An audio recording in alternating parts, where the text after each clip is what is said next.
ঘড়িকাটা সন্ধ্যে 7টা মানেই আপনারা জানেন এক কথায় অঞ্জনের সঙ্গে স্পেশাল শো। আপনাদেরকে শোনাচ্ছিলাম কিছুক্ষণ আগেই রাষ্ট্রপতির রাষ্ট্রবার্তা, কিন্তু সমস্যা হচ্ছে রাষ্ট্রপতি যেখানে যখন রাষ্ট্রবার্তা দিচ্ছে ঠিক সেই সময়তেই যখন গণতন্ত্রের জন্য সব পলিটিক্যাল পার্টি একজোট হয়েছিল সেই পলিটিক্যাল পার্টিরা আস্তে আস্তে বিভেদের রাজনীতি করছে এবং রাজনীতি চলছে এখন ফাটলের। আর সেই বিষয় নিয়েই আজকের এই উপস্থাপনা এবং আপনাদেরকে সবার আগে অঞ্জনের কিছু সাব প্রশ্ন তুলে ধরবো। দেখুন, আমার প্রথম প্রশ্ন, যদিও জাতীয় স্তর রাজ্য স্তরের হিসেব আলাদা, তবু লোকসভার হিতে মুখ্যমন্ত্রী ইন্ডিয়া জোট থেকে সরে আসা কি নেপথ্যে বিজেপির হাত শক্ত করবে? আমার দ্বিতীয় প্রশ্ন,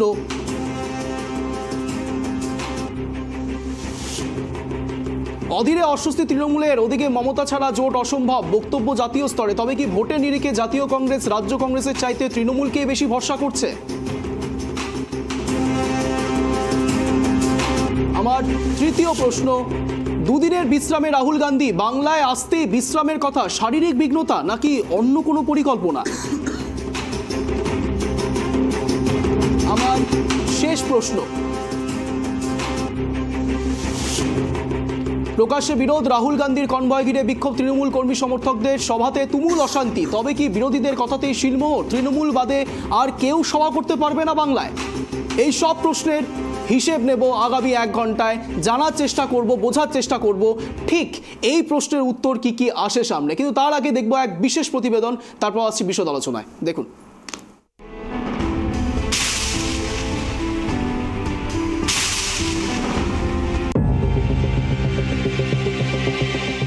কংগ্রেসের তরফে আগেই ঘোষণা করা হয়েছিল বৃহস্পতিবার সকালে আসাম থেকে বাংলায় প্রবেশের পরেই রাহুলের ভারত জোড়ো ন্যায়যাত্রার দিনভর কর্মসূচির নির্ঘণ্ট। সেই মতো রাহুল গান্ধী ও তার সঙ্গে 250 কংগ্রেস কর্মীর জন্য মধ্যাহ্ন ভোজনের ব্যবস্থা করা হয়েছিল। বৃহস্পতিবার সকালে কোচবিহারের বক্সিরহাটে সংক্ষিপ্ত সভা এবং জেলা সদরে রোড শো করেন কংগ্রেস নেতা রাহুল গান্ধী। বক্সিরহাটে তাকে স্বাগত জানান প্রদেশ কংগ্রেসের সভাপতি অধীর রঞ্জন চৌধুরী। কিন্তু রোড করতেই আচমকাই খাগড়াবাড়িতে রাহুলের যাত্রাপথের অদূরে তৃণমূল সংগঠনের লোকজন হাতে পোস্টার প্ল্যাকার্ড নিয়ে জমায়েত করেছিলেন। পোস্টারে লেখা ছিল বাংলার জন্য দিদি একাই 100। তারপর হঠাৎই দিল্লি যাওয়ার পরিকল্পনা রাহুল গান্ধীর। কিন্তু কেন? গুরুত্বপূর্ণ কারণে এই কর্মসূচি স্থগিত রেখে নয়াদিল্লি ফিরে যাওয়ার সিদ্ধান্ত নিয়ে নিলেন কংগ্রেস সাংসদ রাহুল গান্ধী। কংগ্রেসের ভারত জোড়ো ন্যায়যাত্রা জুড়ল না বলেই মনে করছেন রাজনৈতিক বিশ্লেষকরা। যদিও তার আচমকা দিল্লি যাত্রার কারণ সম্পর্কে কোনো আনুষ্ঠানিক ঘোষণা করা হয়নি, তবে কংগ্রেস রাজনীতির পরিচিত ধর্ম মেনে দলের ভিতরে বাইরে এ নিয়ে প্রভূত জল্পনা শুরু হয়েছে। তবে প্রশ্ন উঠছে, তৃণমূল কি মন থেকে ভারত জোড়ো ন্যায়যাত্রাকে মেনে নিতে পারছে না, যার জেরেই আজকের এই বিক্ষোভ?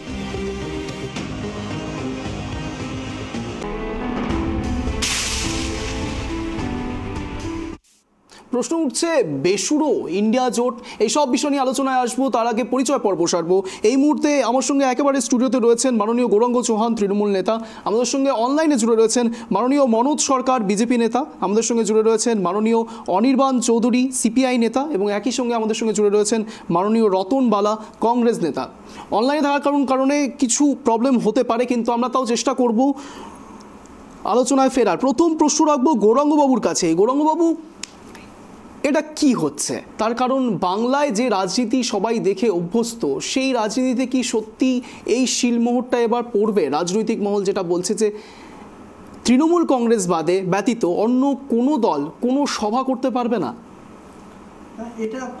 এটা কখনোই হতে পারে না, কারণ বাংলায় এমন একটা জায়গা যেখানে অন্যান্য রাজনৈতিক দল আম আদমি পার্টি থেকে শুরু করে প্রত্যেকেই এখানটায় সভা মিছিল মিটিং করে। এটা দিল্লি নয়, না বিজেপিকে দেখা গেছে আমাদের সভা করতে দেয়নি, এবং তারা আমাদের 100 দিনের কাজে আমাদের মাননীয় সাংসদ অভিষেক বন্দ্যোপাধ্যায় যে ডাক দিয়েছিলেন সেগুলো স্থান পরিবর্তন করেছে, নিজেরা দেখা করেনি, সাংসদদেরকে টেনে হিঁচড়ে বের করেছে, সেখানে সভা করতে দেয়নি। এবং এখানে সব রাজনৈতিক দলগুলোই তাদের কর্মসূচি রাখে।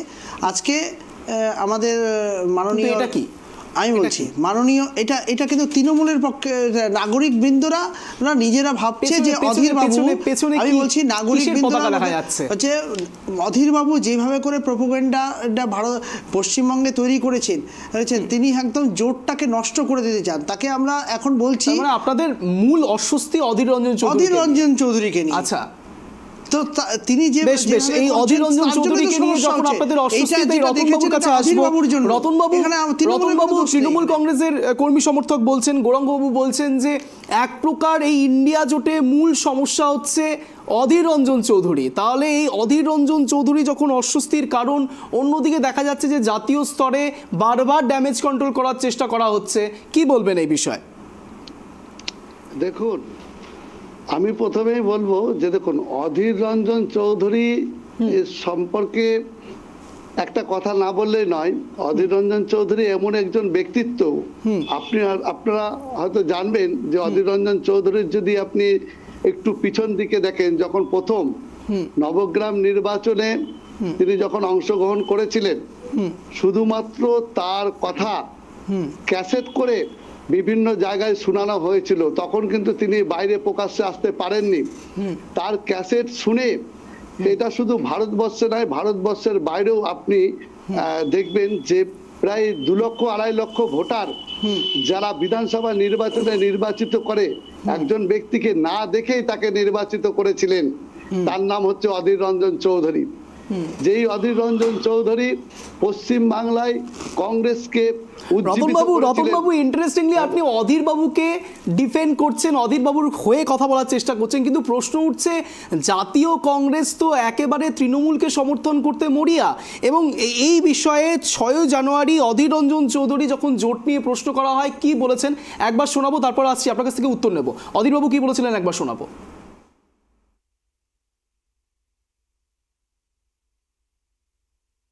मणिपुर में तुम कर नहीं पाए, बंगाल में कैसे करोगे?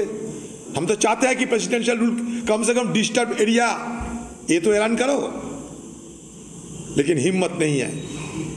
बीजेपी पार्टी बड़ी बड़ी बात तो कहेंगे, लेकिन दम नहीं है उनके। हो सकता दीदी और मोदी जी के अंदर कोई गहरा रिश्ता है जिसके चलते ये नहीं हो पाएंगे। हम तो मणिपुर में चाहते थे राहुल गांधी जी की अगुवाई में कि राष्ट्रपति शासन लागू हो। हम बंगाल में चाहते हैं कम से कम जिस इलाका में इस तरह की घटना घटी है वहाँ डिस्टर्ब एरिया एक्ट के तहत इसके खिलाफ और इस जगह के खिलाफ कड़ी से कड़ी कदम उठाना चाहिए।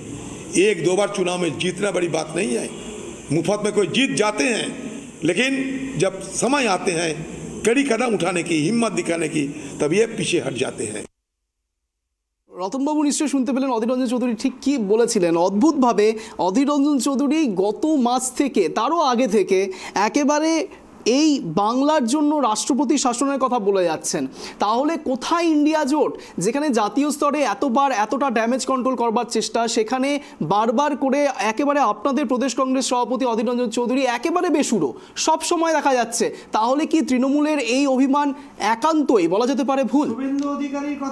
দেখুন, বেসুরো কি সুরো সেটা প্রশ্ন না, আমরা শোনেন, আমরা পশ্চিম বাংলায় যে শাসক দল, আপনি জানেন এর আগে যেতগুলো নির্বাচন হয়েছে প্রত্যেকটা নির্বাচনে আপনি দেখবেন যে আমাদের যারা কংগ্রেস পার্টির কর্মী সমর্থক যারা, তারা এবং কি পঞ্চায়েত নির্বাচনে খুন হয়েছে এই তৃণমূলের দ্বারা আক্রান্ত হয়েছে। পঞ্চায়েত নির্বাচনে তৃণমূলের কর্মীরাই বেশি খুন হয়েছে। আপনার কাছে তথ্য নেই, ভুল করেছেন আপনারা। সিপিএম এবং কংগ্রেস মিলে আপনারা খুন করেছেন, তৃণমূলের সবথেকে বেশি খুন হয়েছে। আপনি ভুল তথ্য দিবেন না। রতনবাবু উত্তর নেব আমরা। আমাদের নেত্রী বলে দিয়েছেন শান্তি শৃঙ্খলার মধ্যে দিয়ে হবে, শান্তিপূর্ণ নির্বাচন হবে। সেই জন্য আপনারা আক্রমণ করার সাহস পেয়েছেন। আর আক্রান্তর সাথে যেই সম্পর্ক, আপনি ভারতবর্ষে কোথাও এরকম নির্বাচনে এত খুনোখুনি, এত খুন খারাপি দেখতে পাবেন না। বেশ রতনবাবু, বেশ আমার প্রশ্ন অত্যন্ত স্পেসিফিক। রতনবাবু আমার কোশ্চেন অত্যন্ত স্পেসিফিক। আমি মানছি, সব মেনে নিলাম যে কংগ্রেস এটা করেছে, কংগ্রেস খুব ভালো, মেনে নিলাম কিছুক্ষণের জন্য। কিন্তু প্রশ্ন হচ্ছে যখন রাজ্য স্তরে আপনারা এই রকম তৃণমূল কংগ্রেসের বিরুদ্ধে বলছেন, কিন্তু জাতীয় স্তর তো একেবারেই উল্টো কথা বলছে। তারা তো বলছে যে মমতা বন্দ্যোপাধ্যায় ছাড়া ইন্ডিয়া জোট সম্ভবই নয়। দেখুন অঞ্জনদা, একটা কথা বলি, এখানকার কংগ্রেস বিজেপির দোসর, একটা দল, বিজেপির সাথে হাত মিলিয়ে রয়েছে এখানকার কংগ্রেস, তো কি করে কথা বলবে? দল ভারতীয় জাতীয় কংগ্রেস, সেই জাতীয় কংগ্রেসের আমরা নীতি আদর্শের উপর দাঁড়িয়ে রাজনীতি করি। এখানে বিভিন্ন ছোট ছোট আঞ্চলিক দল যারা আছে, সমস্ত আঞ্চলিক দলকে নিয়ে কিন্তু আমরা বলেছি যে আপনারা আসুন এবং বিজেপির বিরুদ্ধে আমরা সংঘবদ্ধভাবে লড়াই করি। এটা তো অস্বীকার করার কোনো জায়গা নাই। কিন্তু একটা জিনিস দেখবেন যে আমরা যখন সমস্ত রাজনৈতিক দলের সাথে, বেশিরভাগ আঞ্চলিক দলের সাথে যখন আমাদের জোট হয়ে গেছে, শুধুমাত্র কয়েকটি রাজনৈতিক দল, এর আগেও আমি বলেছি যে যেরকম ধরুন তৃণমূল এবং ধরুন আম আদমি পার্টি, তারা হয়তো তাদের শুধু তারা নয়, রাজি হচ্ছে না, একেবারে জেডিইউ এর নীতিশ কুমার পর্যন্ত এখন বেসুরো হচ্ছে। সে হোক না, কে শুরু হলো কে বেসুরো হলো সেটা নিয়ে ভারতবর্ষের জাতীয় কংগ্রেস চলে না। ভারতবর্ষের জাতীয় কংগ্রেস এর আগেও বিজেপির বিরুদ্ধে লড়েছে, এখনো লড়ছে এবং ভবিষ্যতেও লড়বে। আঞ্চলিক দলগুলো বিজেপির বিরুদ্ধে লড়ে না, এটা বলতে চাচ্ছেন? আঞ্চলিক দলগুলো বিজেপির বিরুদ্ধে লড়ছে না, আপনারা শুধু একাই লড়ছেন। আপনারা গত লোকসভা নির্বাচনে কতগুলো সিট পেয়েছিলেন গোটা দেশে? বেশ তর্ক বিতর্ক চলবে। অনির্বাণ বাবুর কাছে আসবো। 80টাও পান না। অনির্বাণ বাবু, একেবারে যে বিষয় উঠে আসছে বাংলার রাজনীতিতে, এর আগেও আমরা দেখেছি জাতীয় স্তর। আসবো রতনবাবু, অনির্বাণ বাবুর কাছে আসছি প্লিজ। অনির্বাণ বাবু, একেবারে রাজ্য স্তর জাতীয় স্তর যদিও বা ক্যালকুলেশনটা একটু ডিফারেন্ট হতেই পারে, কিন্তু প্রশ্ন উঠছে যখন জাতীয় স্তরে লোকসভা নির্বাচনের আগে জনসাধারণের হিতে বারবার করে ইন্ডিয়া জোটের কথা প্রকাশ্যে আসছে, এত বৈঠক এত কিছু, তারপরে একলা চলনীতি, কিভাবে দেখছেন বিষয়টাকে? আমাকে বলছেন? হ্যাঁ অনির্বাণ বাবু, আপনাকেই বলছি, আপনাকেই প্রশ্ন করলাম। একলা চলনীতি বলতে কার একলা চলনীতি? মমতা বন্দ্যোপাধ্যায় একদম সরাসরি বলে ফেলেছেন। দেখুন, আমি এই প্রসঙ্গে আনইন্টারাপ্টেড কথা বলতে চাইছি, মানে আর কথার মধ্যখানে ঢুকলে খুব মুশকিল হয়। আমি অবশ্যই আশা করব যে কোনো আলোচক কথার মধ্যখানে ডিস্টার্ব না। একেবারে আপনি বলুন। আচ্ছা, আমি যদি আলোচনার সুবিধার জন্য কিছুক্ষণ একটু ধরে নিই, যদিও এটা একদম মিথ্যা, তবুও এটাকেই সত্যি বলে যদি আমি ধরে নিই যে বিজেপির বিরুদ্ধে সবচাইতে বিশ্বাসযোগ্য শক্তি হচ্ছে তৃণমূল কংগ্রেস এবং তাদের নেত্রী মমতা বন্দ্যোপাধ্যায়। আমি ধরে নিলাম, কিছুক্ষণের জন্য ধরে নিলাম যে মমতা বন্দ্যোপাধ্যায়ের সরকার একদম সৎ, স্বচ্ছ এবং মানুষের জন্য উদারপ্রাণ, মানুষের জন্য, পশ্চিমবঙ্গের জন্য, পশ্চিমবঙ্গের ডেভেলপমেন্ট না করা পর্যন্ত মমতা বন্দ্যোপাধ্যায়ের রাতের ঘুম হয় না এবং তিনি সর্বদা পশ্চিমবঙ্গের ডেভেলপমেন্ট করার জন্য অ্যাক্টিভ, এটাও ধরে নিলাম।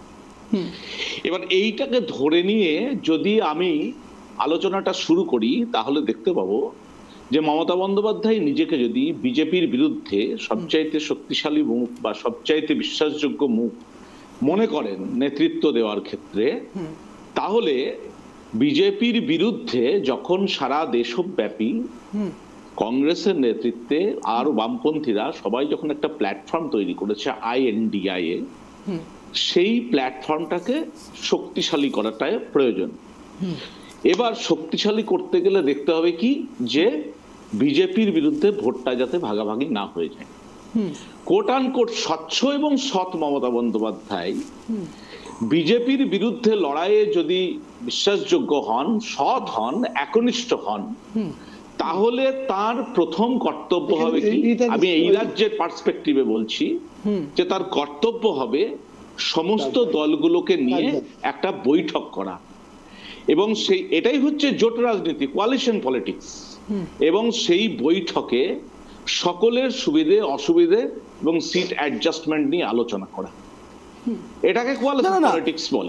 অনির্বাণ বাবু, একেবারে আপনি যে আসছি, অনির্বাণ বাবু আসবো, আপনার অবশ্যই শুনবো, কিন্তু প্রশ্ন হচ্ছে অনির্বাণ বাবু, আপনার ওই কথাটাতে একটা কথা বলতে হচ্ছে, জুড়তে হচ্ছে, যেখানে আপনি বলছেন সিট শেয়ারিং এর কথা, সেখানে তো তৃণমূল কংগ্রেস, মমতা বন্দ্যোপাধ্যায় বারবার বলেছে যে তারা সিট শেয়ারিং এ পিছনে আসবে না, কিন্তু প্রশ্ন হচ্ছে বারবার করে কংগ্রেস নেতৃত্ব থেকে নাকি বলা হচ্ছে যে 10 থেকে 12টি সিট তাদেরকে শেয়ার করতে হবে, সেই জায়গাতে মমতা বন্দ্যোপাধ্যায় এবং তৃণমূল কংগ্রেসের আপত্তি, সেক্ষেত্রে কি বলবেন? আমি যেটা বলতে চাইছিলাম, মমতা বন্দ্যোপাধ্যায় এই যে কথাটা আমি বললাম, এটা কোনোদিন করতে পারবেন না, কারণ এটার জন্য একটা স্বচ্ছতা, গ্রহণযোগ্যতার প্রয়োজন হয়। আচ্ছা, ওর সেই গ্রহণযোগ্যতাটাই নেই। ও দুর্নীতির কালি মুখে চোখে লেগে আছে। দিল্লিতে তো আপনাদের নেতার সাথে বসে মিটিং করছেন তো, কংগ্রেস সিপিএম সবার সাথে মিটিং হয়েছে তো, ইন্ডিয়া জোটের দিল্লিতে বসে মিটিং হয়েছে তো। লেট মি ফিনিশ, আমাকে শেষ করতে দিন। রাজ্যে সব রাজ্যগুলো তো করছে, সেখানে আপনি অযৌক্তিক বললে পারে, অযৌক্তিক বললে তো অবশ্যই কথা বলবেন না। দিল্লিতে তো হয়েছে তো মিটিং, দিল্লিতে তো মিটিং হয়েছে তো, দিল্লিতে তো হয়েছে। পার্সোনাল অ্যাটাক নয়, পার্সোনাল অ্যাটাক নয়, প্লিজ প্লিজ বিরোধী এদের ল্যাঙ্গুয়েজ দেখুন, এটা হচ্ছে এদের ল্যাঙ্গুয়েজ। কথা বলতে আপনি ডিবেটার নন জানেন, আপনার কাছে শুনতে হবে না, দিল্লিতে তো হয়েছে। আপনি কথা বলুন প্লিজ, বিরোধী অ্যাটাক হবে না প্লিজ। অনির্বাণ বাবু বলুন, অনির্বাণ বাবু বলুন। আরে আপনি কথা প্লিজ, বলুন, অনির্বাণ বাবু বলুন। দিল্লিতে তো হয়েছে, প্লিজ আসবো। অনির্বাণ বাবু বলুন, অনির্বাণ বাবু প্লিজ। সত্য, এই জন্য আপনাদেরকে হারমাত বলা হয়, এই জন্য আপনাদেরকে হারমাত বলা হয়, এই জন্য আপনাদের নাম হারমাত। অনির্বাণ বাবু প্লিজ, হারমাত এই জন্য দেওয়া হয়েছে। প্লিজ চুপ করে থাকুন আপনি, প্লিজ প্লিজ। অসভ্যতামি আপনি করছেন, আপনি নিজে হারমাত। প্লিজ প্লিজ প্লিজ, এই জন্য হারমাত। কোথা থেকে আপনাকে ডাকা হয়েছে? অনির্বাণ বাবু প্লিজ, বিরোধী অ্যাটাক হবে না প্লিজ প্লিজ। এইভাবে ডিবেট হয় না প্লিজ। অনির্বাণ বাবু, অনির্বাণ বাবু এইভাবে মাঝখানে উনি ঢুকলে প্লিজ আমাকে প্লিজ, ছেড়ে দিন। আমি রয়েছি এখানে, সঞ্চালক হিসেবে রয়েছি। এবার প্লিজ। দুর্বৃত্তায়নকে উনি প্রাতিষ্ঠানিক করেছেন, দুর্নীতির কালি ওর মুখে চোখে লেগে আছে।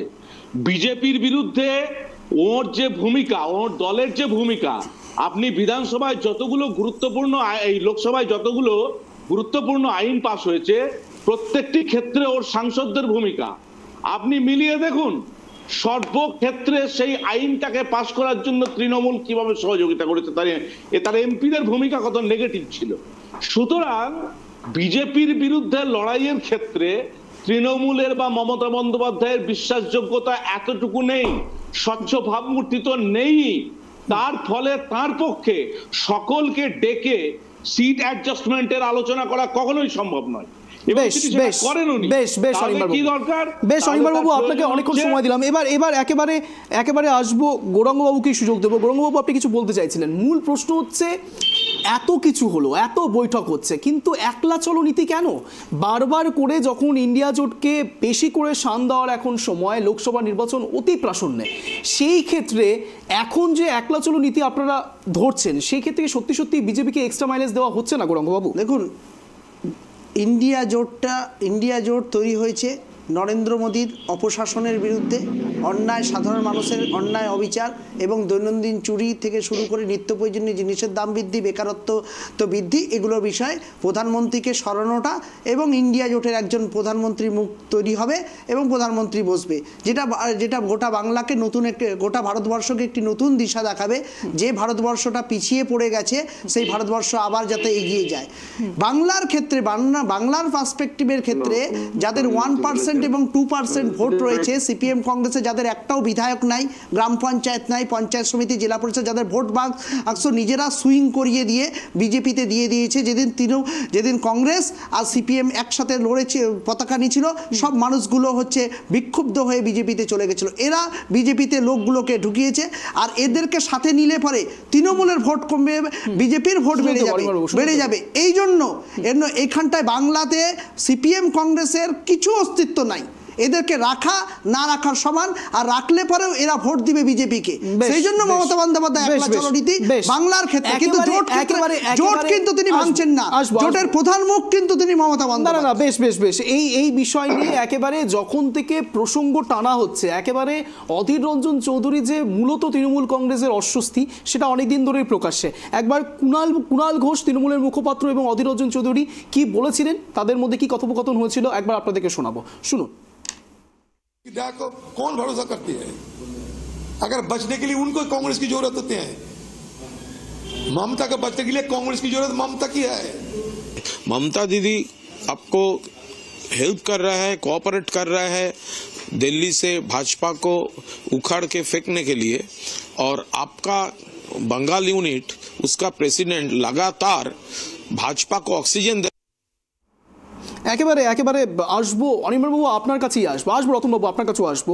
অনির্বাণ বাবু, আপনি শুনতে পাচ্ছেন যে মূলত তৃণমূলের মুখপাত্র কুণাল ঘোষ বলছেন যে জাতীয় স্তর একরকম এবং রাজ্য স্তরে অধীর রঞ্জন চৌধুরী হচ্ছে মূল প্রোপাগান্ডা ইউজ করার চেষ্টা করছে এবং কোনো এক জায়গাতে এক্সট্রা মাইলেজ দিচ্ছে অধীর রঞ্জন চৌধুরী অর্থাৎ রাজ্য কংগ্রেস। কি বলবেন?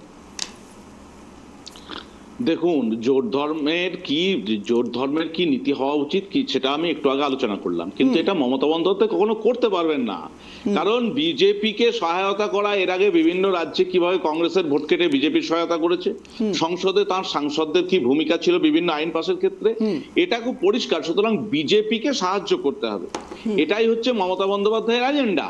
তাই তিনি কখনোই ওই যে বলছেন না কার কি 2% 4% ভোটের গল্প করছেন।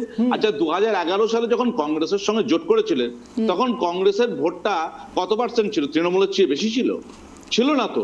তাহলে কংগ্রেসের হাত পা ধরেছিলেন কারণ তখন বিধানসভা ভোটের জন্য আরো ছোট ছোট যাকে পেয়েছিলেন তাকে ধরেছিলেন, কখনো কামতাপুরকে, কখনো গোর্খাল্যান্ডের জন্য পাহাড়ের তাদের বিমল গুরুমকে, তাদের কি ভোট ছিল নাকি? তাদেরকে ধরতে গিয়েছিলেন কেন? উনি যে কোনো মূল্যে তখন সবকে একটা মঞ্চে এনে বামফ্রন্টের অপশাসন চেয়েছিলেন। তো ঠিক আছে, তিনি তার মতো করে তখন জোট করেছিলেন। তাহলে এখন ওই 2% 4%-এর প্রশ্ন আসছে কেন?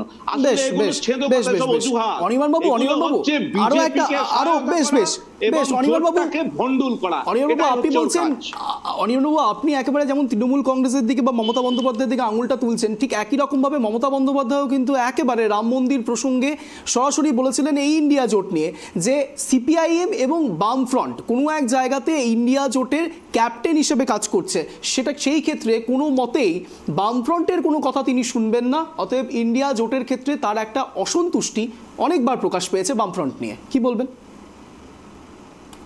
বামফ্রন্ট নিয়ে ওর যে কি কমপ্লেক্স থাকতে পারে সেটা ওর ব্যাপার। বিজেপির বিরুদ্ধে লড়াইয়ে আমরা হাত বাড়িয়ে দিয়েছি। কংগ্রেস সম্পর্কে আমাদের কিছু কথা আছে, কিছু সমালোচনাও আছে, কিন্তু এটাও হার্ড রিয়ালিটি। ভারতবর্ষে বিজেপির বিরুদ্ধে লড়াইয়ে, বৃহত্তর লড়াইয়ে কংগ্রেসকে নেতৃত্ব দিতে হবে এবং সেখানে আজকের এই পার্সপেক্টিভে দাঁড়িয়ে তৃণমূলের ব্যাপারে কংগ্রেসকেও তাদের অবস্থান পরিষ্কার করতে হবে। আজকে জয়রাম রমেশ বলছেন যে মমতা বন্দ্যোপাধ্যায় গুরুত্বপূর্ণ। বেশ, জয়রাম রমেশের কথা আপনি বললেন, জয়রাম রমেশ এই বিষয়ে কি বলেছে একবার শোনাই, তারপর আসছি। জয়রাম রমেশ কি বলেছে শুনুন। ममता जी का पूरा बयान नहीं पढ़ा है। ममता जी का पूरा बयान है हम बीजेपी को हराना चाहते हैं, हम बीजेपी को हराने के लिए कोई कदम पीछे नहीं लेंगे। उसी भावना के साथ हम पश्चिम बंगाल में प्रवेश कर रहे हैं। जब हम लंबा सफर कर रहे हैं, एक लंबा सफर है, रास्ते में कभी कभी स्पीड ब्रेकर आ जाते हैं, कभी कभी लाल बत्ती आ जाती है। इसका माने नहीं है कि हम सफर से हम पीछे हट जाएं, चलता रहता है। स्पीड ब्रेकर को हम पार करते हैं, लाल बत्ती हरी बत्ती बन जाती है। और कल यही सवाल শুনছেন তো অনির্বাণ বাবু, রতন বাবুও শুনলেন। আমার এখানেই তো প্রশ্নটা যে যখন আপনারা মমতা বন্দ্যোপাধ্যায়ের দিকে আঙুলটা তুলছেন, জাতীয় কংগ্রেস ঠিকটা উল্টো কথা বলছে। জাতীয় কংগ্রেসকে তার অবস্থানটা পরিষ্কার করতে হবে, এটাই হচ্ছে আমাদের বক্তব্য। জাতীয় কংগ্রেস ছাড়া বিজেপির বিরুদ্ধে লড়াই সলিড হবে না, এটা ঠিক ভারতবর্ষের মানে বৃহত্তর পরিপ্রেক্ষিতে। সেই জন্য জাতীয় কংগ্রেসকে প্রথম তার অবস্থানটা তৃণমূলের বিরুদ্ধে না তৃণমূলের পক্ষে এই অবস্থানটাকে আগে পরিষ্কার করা দরকার। তারা তো পরিষ্কার করে দিচ্ছে, তারা তো বলছে যে তৃণমূল কংগ্রেসকে তাদের প্রয়োজন, মমতা বন্দ্যোপাধ্যায়কে প্রয়োজন রয়েছে। আমি একটু কথা বলতে চাই এই বিষয়ে, আমি একটু এই বিষয়টাতে কথা বলতে বলার সুযোগ দেব, প্লিজ বলুন অনির্বাণ বাবু, কন্টিনিউ করুন, ওয়ান লাইনারে সংক্ষেপে বলুন। হ্যাঁ, এটা জয়রাম রমেশ বলছেন, কিন্তু এখানে অধীরবাবু তা বলছেন না, এখানে প্রদেশ নেতারা তা বলছেন না। সুতরাং কংগ্রেসকে ঠিক করতে হবে যে একটা আপাদমস্তক দুর্নীতিগ্রস্ত সরকার এবং দুর্বৃত্তায়নকে যে প্রতি মুহূর্তে পেট্রোনেজ দিচ্ছে এবং বিরোধীদের টুটি চিপে হত্যা করতে চাইছে, আজকে কোনো কিছু করতে গেলে হাইকোর্টের দরজায় ছুটতে হচ্ছে, এই রকম একটা সরকারকে লোকসভা ভোটে কংগ্রেস সমর্থন করবে কি করবে না, এই অবস্থানটা কংগ্রেসকে পরিষ্কার করতে হবে। তাহলে অনির্বাণ বাবু আরজেডির ক্ষেত্রে কি হবে? অনির্বাণ বাবু আরজেডির ক্ষেত্রে কি হবে? লালু প্রসাদ যাদবের ক্ষেত্রে কি হবে? সেই ক্ষেত্রে তো তাহলে অবস্থান একেবারে প্রকাশ্যে আনা উচিত। তারাও তো দুর্নীতিগ্রস্ত, এরকম অভিযোগ আসে। না বলি, হ্যাঁ ওটা বলছি। আরজেডির ক্ষেত্রে লালু প্রসাদ যাদব তো শাস্তি পেয়েছেন, তিনি তো শাস্তি পেয়ে জেল খেটে তারপর এসেছেন। এখন তো আরজেডির বিরুদ্ধে এই মুহূর্তে কোনো অভিযোগ নেই, কিন্তু এরা এখন এই মুহূর্তে কথা বললেন আপনি, বেশ ইন্টারেস্টিং একটা কথা বললেন, দুর্নীতি করেছে, শাস্তি পেয়েছে, তার জন্য কি দুর্নীতিটা ক্ষীণ হয়ে যায়? না, ক্ষীণ হয়ে যায় না, কিন্তু এটা তো ইতিহাস। এরপর তো আরজেডি রতনবাবুর কাছে আসবো। রতনবাবু, আপনাদের দিকেও কিন্তু এক প্রকার অসন্তোষ প্রকাশ করছে, অসন্তুষ্টি প্রকাশ করছে সরাসরি অনির্বাণ বাবু, কি বলবেন? একটা কথা বলি, শুনুন, অবস্থান পরিষ্কার, আমাদের জাতীয় কংগ্রেসের অবস্থান পরিষ্কার। আপনাকে এর আগেও বলেছি, এখনো বলছি যে যদি তোর ডাক শুনে কেউ না আসে তবে একলা চলো রে। জাতীয় কংগ্রেসের অবস্থান খুবই পরিষ্কার, মানে আপনারাও একলা চলবেন? জাতীয় কংগ্রেস চাই, মানে আপনারাও একলা চলবেন? কংগ্রেস দেখুন, না শুনুন, জাতীয় কংগ্রেস চাই বিজেপির বিরুদ্ধে সমস্ত রাজনৈতিক দল যারা বিজেপি বিরোধী রাজনৈতিক ছোট ছোট আঞ্চলিক দল, তাদের সকলকে একসাথে মিলে এই বিজেপির বিরুদ্ধে লড়াই করার প্রস্তাব জাতীয় কংগ্রেস দিয়েছে। সেটা এখনো জাতীয় কংগ্রেস বিশ্বাস করে যে এই লড়াইয়ে তারা আমাদের সঙ্গে থাকবে। যদি কোনো রাজনৈতিক দল তারা তাদের মতো করে মনে করে যে না, আমরা এই লড়াইয়ে থাকলে আমাদের লস হবে বা বিজেপির বিরুদ্ধে গেলে আমাদের ক্ষতি হবে এবং বিজেপির সাথে তারা আঘাত করে যদি চলতে চায়, আমাদের পরিষ্কার বক্তব্য। আমরা আসামে দেখুন, আসামে যেরকম ভাবে আটকানোর চেষ্টা করেছিল রাহুল গান্ধীর ভারত জোড়ো ন্যায় যাত্রা, ঠিক সেইভাবে আপনি দেখুন একেবারে। রতনবাবু, এখান থেকেই তো প্রশ্নটা উঠছে, রতনবাবু, যেখানে আসামে মানা যেতে পারে, হেমন্ত বিশ্ব শর্মা রয়েছেন, বিজেপি সরকার রয়েছেন, মানা যেতে পারে, কিন্তু প্রশ্ন উঠছে বাংলাতে কেন? কেবল এক ঝাঁকি হে পিকচার, আমি বাকি হে, আপনি দেখতে থাকুন আগে আগে। আপনি তো বিজেপির স্লোগানের কথা বলছেন, সেই সময় অযোধ্যার রাম মন্দিরের কথা বলছেন আপনি, যে অযোধ্যা আবি ঝাঁকি হে, মথুরা আবি বাকি হে, আপনি তো ওই কথাটাকে মিলিয়ে দিলেন। আগে আগে দেখো হোতা হে কিয়া।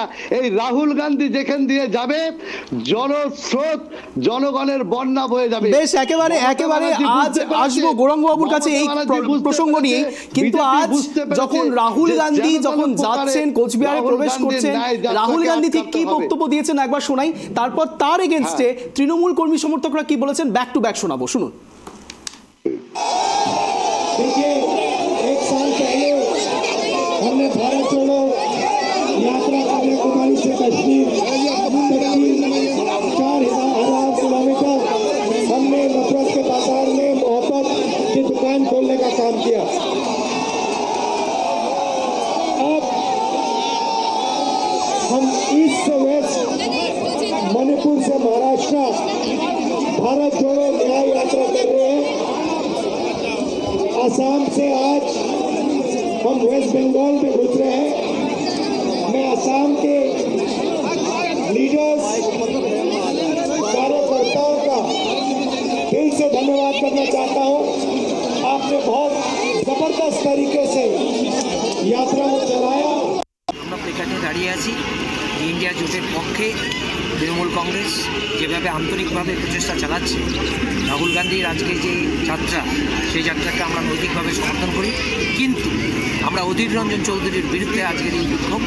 কারণ অধীর রঞ্জন চৌধুরী বাংলার বুকে জোটের পরিপন্থী পরিস্থিতি তৈরি করছে, যার জন্য অধীর রঞ্জন চৌধুরীকে আমরা জানাতে চাই যে আমরা জোটের পক্ষে মমতা বন্দ্যোপাধ্যায়ের নেতৃত্বে আগামী দিনে লোকসভা নির্বাচনে 2024 বিজেপিকে হটাতে আমাদের জোট দরকার, কিন্তু অধীর রঞ্জন চৌধুরীকে সেই হিসাবে মমতা বন্দ্যোপাধ্যায়ের নেতৃত্বেই চলতে হবে এবং জোটের পক্ষে কাজ করতে হবে।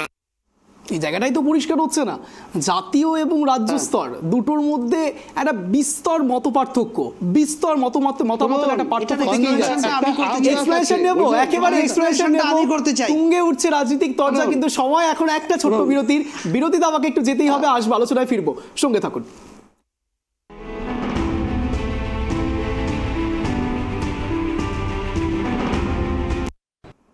খুব সংক্ষেপে ফিরে এলাম, একেবারে এক্সপ্লেনেশন নেব গৌরাঙ্গবাবুর থেকে। গৌরাঙ্গবাবু কি বলবেন?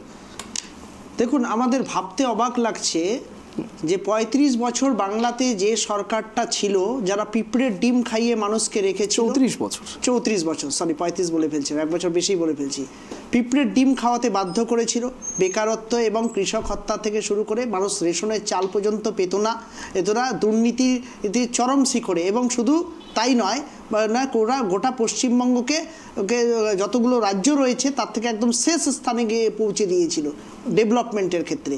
এটা 34 বছরের অপশাসনের ফল। তাকে সমর্থন করেছে কংগ্রেস, তাকে সাথে নিয়ে চলছে।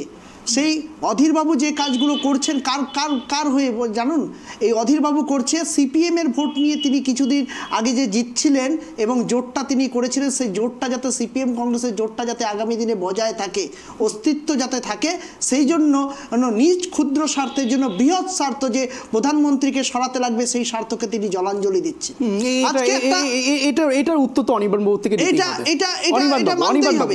আজকে প্রাতিষ্ঠানিক ক্ষেত্রে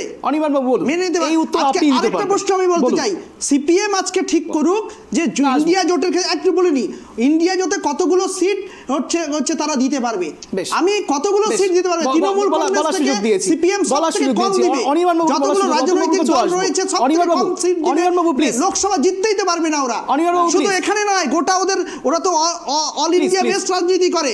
অল ইন্ডিয়া বেস্ট সিট দিতে পারবে ইন্ডিয়া জোটকে, এটা আগে ঠিক করুন। বলুন অল ইন্ডিয়া বেস্টে। বেশ, প্রথমে উনি তৃণমূলের যে যিনি প্রতিনিধি আছেন উনি বললেন না যে, উনি ওনার রাজনৈতিক দৃষ্টিভঙ্গি থেকে বললেন না যে দুর্নীতি 34 বছরের দুর্নীতি। আচ্ছা, মমতা বন্দ্যোপাধ্যায় 2009-10 সালে বড় বড় সব কাগজপত্র ফাইল টাইল নিয়ে দেখিয়েছিলেন যে এইসব বাম আমলের দুর্নীতির সমস্ত ফাইল আমার কাছে আছে, আমি ক্ষমতায় এলে ব্যবস্থা নেব। পরবর্তীকালে উনি আবার ক্ষমতায় আসার পরেও বলেছিলেন আমার কাছে সব আছে, ফাইল যদি খুলি না সব কটা জেলে যাবে। গৌতম দেবকে জেলে পাঠাবো, সুজন চক্রবর্তীকে জেলে পাঠাবো, একে জেলে পাঠাবো, তাকে জেলে পাঠাবো। তো তারপর নয় নয় করে উনি মানুষের ট্যাক্সের ডজন, আমি বলে নেব, শেষ করবো না প্লিজ প্লিজ বলুন বলুন বলুন। ডজন খানেক সব কমিশন টমিশন বসিয়েছিলেন। তো সেই সব ফাইলগুলো গেল কোথায়? আমরা চ্যালেঞ্জ করছি মমতা বন্দ্যোপাধ্যায়কে, আপনি সেই ফাইলগুলোকে ওপেন করুন। আপনি যতগুলো কমিশন করেছিলেন সেই কমিশনের রিপোর্টগুলোকে জনসমক্ষে আনুন। আপনার হাতে যদি প্রমাণ থাকে, বাম আমলের যে কোনো নেতা মন্ত্রীকে ক্ষমতা থাকলে জেলে পাঠান প্রমাণ দিয়ে। আমরা চ্যালেঞ্জ করছি, অতীতেও বলেছি আবারও বলছি, তবে দুর্নীতির বড় বড় কথা বলবেন। এটা গেল প্রথম কথা। দ্বিতীয় কথা, আপনি কি প্রশ্ন করেছিলেন একবার যদি বলেন, যে উনি কি বললেন যে কতগুলো সিট একেবারে একেবারে একেবারে আপনারা প্রমাণ করুন। ঢুকে গেলেন, আমি আপনাকে বড় সুযোগ দেব। ব্রাত্যবাবু তো বললেন যে তদন্ত হবে না। সুজন বাবুর বাড়ি হবে না। গৌরাঙ্গ বাবু অধীর রঞ্জন চৌধুরীকে নিয়ে কথা বলেছে, আমাকে বলতে দিতে হবে। আমি নিশ্চয়ই বলার সুযোগ দেব রতন বাবু, নিশ্চয়ই বলার সুযোগ। হ্যাঁ দেখুন, গৌরাঙ্গ বাবুকে বলি, শুনুন শুনুন গৌরাঙ্গ বাবু, আপনি তো বড় বড় কথা বলছেন, শুনে রাখুন যে মমতা ব্যানার্জি যে বলে যে আডবাণীর বিজেপি ভালো, মোদির বিজেপি খারাপ, যে মমতা ব্যানার্জি আবার এখানে এসে বলে অধীর চৌধুরীর কংগ্রেস খারাপ, আবার ভারতবর্ষের কংগ্রেস ভালো। আপনার কাছে দুখানা, হ্যাঁ আপনার কাছে দুখানা একটা আম গাছে, একদিকের আম মিষ্টি আর একদিকের আম টক, দিদি এটা মনে করে। কিন্তু ভারতবর্ষে মনে রাখবেন, ভারতবর্ষের বিরোধী দলনেতা জাতীয় কংগ্রেসের সংসদীয় দলনেতা অধীর রঞ্জন চৌধুরী, অধীর রঞ্জন চৌধুরী খারাপ আর ভারতবর্ষে কংগ্রেস ভালো, এটা কখনো হতে পারে না। মেন কথা শুনুন, আপনারা যে বিজেপির সাথে মিলেমিশে চলছেন এটা জলের মতো পরিষ্কার, বাংলার মানুষ দেখছে। আমার প্রশ্ন রতন বাবু এবং অনির্বাণ বাবু দুজনের কাছেই আমার একটা প্রশ্ন রয়েছে, একটা স্পেসিফিক প্রশ্ন হচ্ছে এটাই যে আপনারা যেটা বুঝতে পারছেন যে তৃণমূল কংগ্রেস বিজেপির সঙ্গে এক প্রকার সমর্থন করছে বিজেপিকে বা এক্সট্রা মাইলেজ দেওয়ার চেষ্টা করছে, আপনাদের কি মনে হয় জাতীয় স্তরে কি যারা আপনাদের থেকেও যারা হাই প্রোফাইল নেতা তারা কি এই ব্যাপারটা বুঝতে পারছে না? যদি বুঝতে পারছে তাহলে এই কথাটা কেন বলছে যে মমতা বন্দ্যোপাধ্যায় ছাড়া ইন্ডিয়া জোট অসম্ভব? বলুন তিনি সেভাবে। অনির্বাণ বাবু আপনার থেকে উত্তর নেব, তার আগে রতন বাবু থেকে উত্তর নেব। রতন বাবু বলুন। হ্যাঁ বলুন। শুনুন জয়রাম রমেশ যে কথাটা বলেছে আপনি একটু ভালো করে খেয়াল করে দেখবেন। উনি বলছে ইন্ডিয়া জোটের পক্ষে উনি আছে, পশ্চিম বাংলায় উনি কোনো আসন ছাড়বে না, ঠিক আছে, উনি কোনো আসন ছাড়বে না, কিন্তু ইন্ডিয়া জোটে উনি আছে, ঠিক আছে। তো পশ্চিম বাংলায় অধীর চৌধুরী খারাপ, কিন্তু ভারতবর্ষে সোনিয়া গান্ধী ভালো, রাহুল গান্ধী ভালো। দুটো আসন দিচ্ছিল আপনারা, দুটো আসন দিচ্ছিল তো নীতি। শুনুন, অধীর রঞ্জন চৌধুরী না তকলিফ না সংঘর্ষ मजा क्या है जीने में, बड़ा बड़ा तूफान थाम जाएंगे, आग लगी हो सीने में। আমাদের মনে আগুন ধরিয়ে দিয়েছে রাহুল গান্ধী। এই দুর্নীতি তৃণমূল আর এই যে বিজেপি যে ধর্মীয় সুষ্ঠুতি দিয়ে ক্ষমতায় থাকার চেষ্টা করছে, তাদের বিরুদ্ধে আমাদের লড়াই চলবে। বেশ বেশ বেশ বেশ আমি বলা শুরু করব। এইজন্যই একলা চলো নীতিটা দরকার। বেশ বেশ, কারণ এদেরকে সাথে রাখলে বিজেপিকে ভোট করে আমি যাবে। অনির্বাণ বাবুর কাছে আসব। ভোট দিয়ে আসছে তো বিজেপিতে। আমি আসব, আমি অনির্বাণ বিজেপিতে আমি অনির্বাণ বাবুর কাছে আসব। প্লিজ ঠিক বলছো। রতন বাবু আসব, আপনার কাছেও আসব। রতন বাবু এইজন্যই একলা চলো নীতি দরকার। বাংলাতে আমি তার আগে অনির্বাণ বাবুর কাছে আসব। অনির্বাণ বাবু, যেখানে বলা হচ্ছে যে লোকসভা নির্বাচন অতি আসন্ন এবং সেই মতো অবস্থাতে যখন একেবারে রতন বাবু প্লিজ, অধীর বাবু বাংলাতে কংগ্রেসকে শূন্য করে দিয়েছে। আসবো, তার আগে আমার প্রশ্ন অনির্বাণ বাবুর কাছে আছে। অনির্বাণ বাবু, প্রশ্ন অত্যন্ত স্পেসিফিক, প্রশ্ন অত্যন্ত পরিষ্কার। যেখানে লোকসভা নির্বাচন অতি আসন্ন, সেই মতো অবস্থাতে যখন দেখা যাচ্ছে রাম মন্দিরকে ঘিরে আপনারাই বলছেন, সমস্ত রাজনৈতিক মহল, বিরোধী রাজনৈতিক মহল বলছে যে এক প্রকার বিজেপি এক্সট্রা মাইলেজ নেওয়ার চেষ্টা করছে এই রাম মন্দিরের দ্বারা, বা রাম মন্দিরকে প্রোপাগান্ডা বানাতে চাইছে।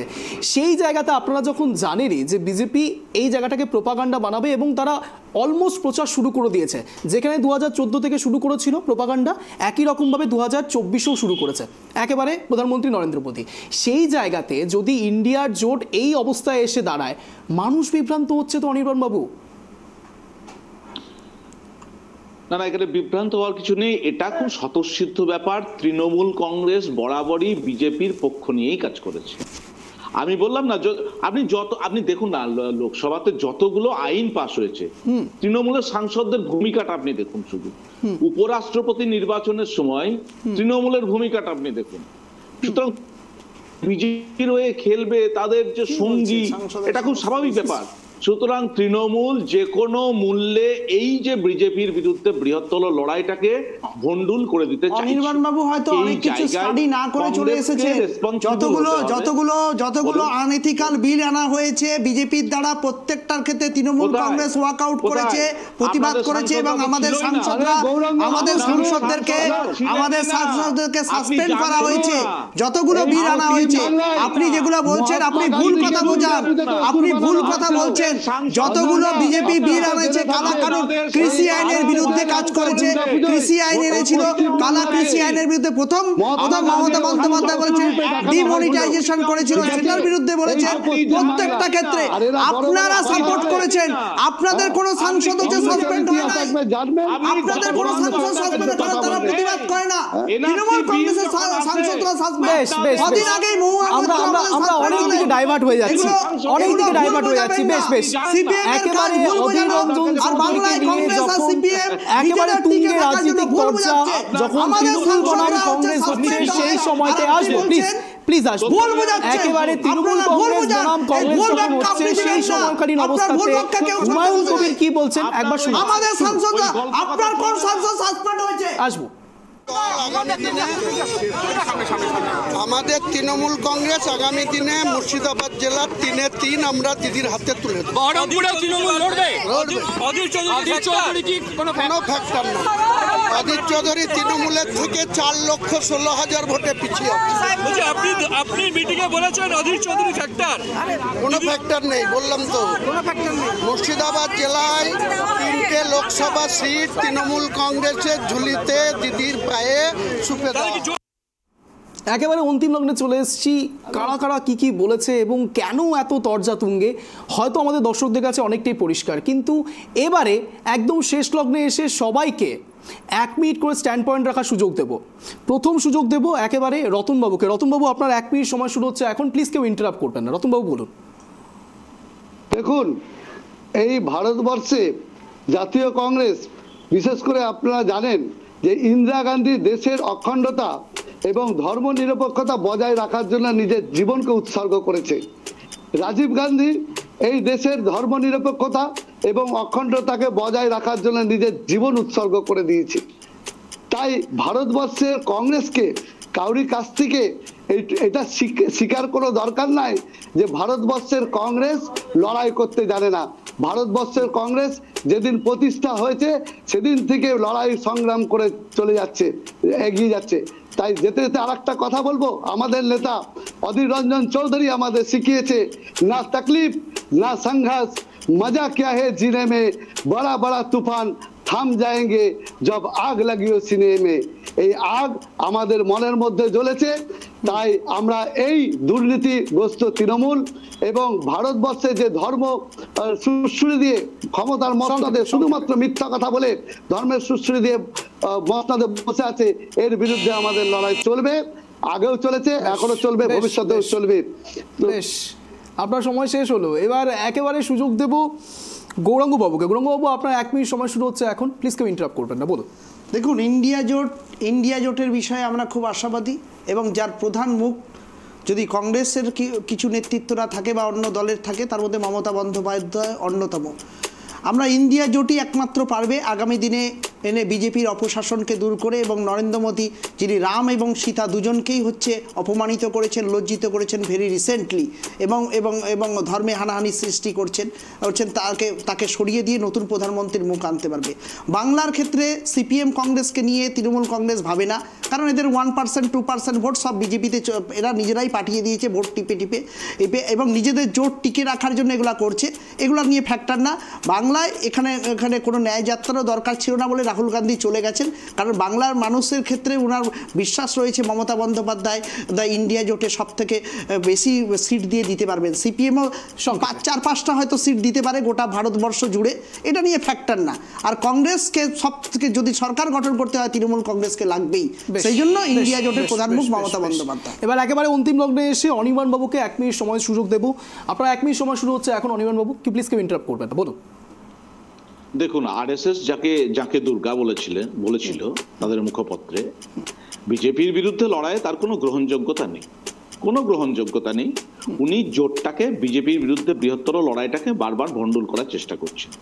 এই জায়গায় আমাদের অবশ্য সতর্ক হতে হবে এবং বিজেপির বিরুদ্ধে বৃহত্তর লড়াই লড়তে হবে, এবং আমাদের পার্টি পরিষ্কার স্ট্যান্ড পয়েন্ট এবং বামফ্রন্টেরও পরিষ্কার স্ট্যান্ড পয়েন্ট যে এই রাজ্যে বিজেপির বিরুদ্ধে যেমন সর্বাত্মক লড়াই হবে, তেমনি দুর্নীতির কালি যার মুখে চোখে লেগে আছে, দুর্বৃত্তায়নকে যিনি প্রতি মুহূর্তে পেট্রোনেজ দিচ্ছেন, সেই দালালদের, দুষ্কৃতীদের এবং প্রশাসনের একটা অংশকে বিরোধীদেরকে কণ্ঠরোধ করার জন্য যিনি ব্যবহার করছেন, সেই সরকারের বিরুদ্ধে এবং সেই সরকারি দল তৃণমূলের বিরুদ্ধে আমাদের সর্বাত্মক লড়াই জারি থাকবে।